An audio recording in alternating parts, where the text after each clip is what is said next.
जी नाज़रीन, सिंधी न्यूज़ में ख़बरनि जो सिलसिलो जारी है। ख़बर शामिल कंदासीं हिंगोरजा खां मोहसिन फयाज़ सोलंकी जी वजह गुज़िरियल राति क़ौमी शाहरा वाटिया स्टॉप ते क़ाइम लाइन जे होटल खे ओचितो बाहि लॻी वई।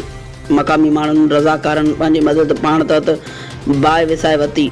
वक़्ति सिर फायर ब्रिगेड न पहुचण सबबि होटल खे बाहि वकोड़े वई। होटल में पियल सामान सड़ी रख थी वियो। जॾहिं त हिंगोरजा पुलिस वाक़े वारा हंधि पहुची तफ़सील वरिता ऐं शाहिदियूं गॾु कयूं। होटल मालिक साफ़ी नज़ीर सोलंकी जो चवणु आहे त बाहि दुश्मनी तहत ॾिनी वई आहे, जंहिंखां बाद में हिंगोरजा थाणे ते अहिड़े वाक़े जी मालिक जी फ़रियाद ते NC दाख़िल कई वई।